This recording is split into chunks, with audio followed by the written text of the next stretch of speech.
அண்மை செய்தி மதுரை மாவட்டம் தபால் தந்தி நகரில் காய்கறி சந்தை அமைக்க அனுமதி மறுத்த மாநகராட்சியை கண்டித்து டிராக்டரின் டயருக்கு அடியில் படுத்து தற்போது விவசாயிகள் மற்றும் அப்பகுதி பெண்கள் போராட்டத்தில் ஈடுபட்டு வருகிறார்கள். இந்த காட்சிகளை நாம் நேரலையில் பார்த்து வருகிறோம். சந்தையில் கடைகளை போடவிடாமல் டிராக்டர்களை வைத்து மறைத்த நிலையில் டயரின் அடியில் படுத்து வியாபாரிகள் தற்போது போராட்டத்தில் ஈடுபடக்கூடிய காட்சிகளை நாம் நேரலையில் பார்த்து வருகிறோம்.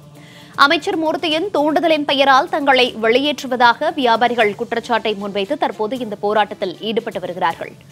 போலீசார் குவிக்கப்பட்டு சந்தைக்கு அனுமதி இல்லை என கூறியதால் அமைச்சர் மூர்த்தி மற்றும் மாநகராட்சி அதிகாரிகளை கண்டித்து தற்போது வியாபாரிகள் போராட்டத்தில் ஈடுபட்டு வருகிறார்கள்.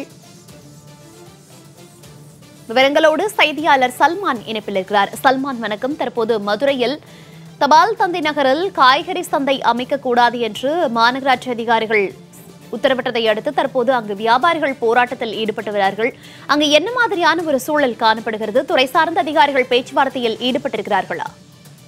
மதுரை மாநகராட்சி பகுதியாக இருக்கக்கூடிய மதுரை கிழக்கு, அதாவது அமைச்சர் மூர்த்தியினுடைய சட்டமன்ற தொகுதிக்குட்பட்ட தபால் தந்தி நகர் பகுதி, அந்த பாமா நகர் குடியிருப்போர் நலச்சங்கம் அந்த அலுவலகத்திற்கு அருகே ஒவ்வொரு ஞாயிற்றுக்கிழமையும் வாரந்தோறும் அந்த காய்கறி சந்தைகளானது அமைக்கப்படும். அந்த காய்கறி சந்தைகளை பொறுத்த மட்டும் 300க்கும் மேற்பட்ட வியாபாரிகள் பல்வேறு பகுதிகளில் இருந்து நேரடியாக விவசாயிகள் மூலமாக அந்த வியாபாரம் செய்வார்கள்.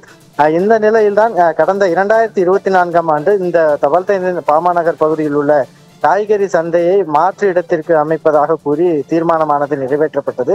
அந்த தீர்மானம் நிறைவேற்றப்பட்டதிலிருந்தே இந்த பகுதியில் இருக்கக்கூடிய காய்கறி வியாபாரிகளும் அந்த பகுதியில் இருக்கக்கூடிய விவசாயிகளும் தொடர்ந்து போராட்டத்தில் ஈடுபட்டு வருகிறார்கள். அந்த தீர்மானத்தை ரத்து செய்ய வேண்டும் எனவும் மாற்று இடம் ஒதுக்கீடு செய்யக்கூடாது, எங்களுக்கு வியாபாரம் செய்ய அனுமதிக்க வேண்டும் என தொடர்ந்து போராட்டத்தில் ஈடுபடும். ஆட்சி நிர்வாகம் எந்தவித நடவடிக்கையும் எடுக்கவில்லை. அதே போன்று அமைச்சர் மூர்த்தியை நேரடியாக சந்தித்து வியாபாரிகள் கோரிக்கை விடுத்த நிலையிலும் கூட அவரும் எந்தவித நடவடிக்கையும் எடுக்காத நிலையில்தான் இந்த போராட்டமானது தற்போது தீவிரமடைந்திருக்கிறது. கடந்த வாரமும் போராட்டம் நடைபெற்ற நிலையில் இன்றைய தினம் இந்த காய்கறி சந்தைகள் கடைபடுவதற்காக வந்த 300க்கும் மேற்பட்ட வியாபாரிகள் காலை முதலாக மறியல் போராட்டத்தில் ஈடுபட்டு வருகிறார்கள். அமைச்சர் மூர்த்தி குடியிருப்போர் நலச்சங்கத்தினருக்கு ஆதரவாக செயல்பட்டு வருவதன் காரணமாக தான் இது போன்ற ஒரு தீர்மானம் நிறைவேற்றப்பட்டிருக்கிறது. அதே போன்று மாற்று இடம் என்பது வியாபாரியம் எந்த பகுதி நடைபெறாத ஒரு பகுதியில் இது போன்ற நகர் பாமாநகர் பகுதியிலே வியாபாரம் செய்ய அனுமதிக்க வேண்டும் என 300க்கும் மேற்பட்ட வியாபாரிகள் தொடர்ந்து போராட்டத்தில் ஈடுபட்டு வரும் நிலையில் திடீரென மாநகராட்சி அதிகாரிகள் மாநகராட்சி வாகனங்களை வைத்து அந்த கடைகள் அமைக்கக்கூடிய பகுதியில் குறுக்கே நிறுத்திய போது மாநகராட்சியினுடைய நிர்வாக நடவடிக்கைக்கு தற்போதைய தகவல்களை வழங்கியமைக்கு நன்றி சல்மான்.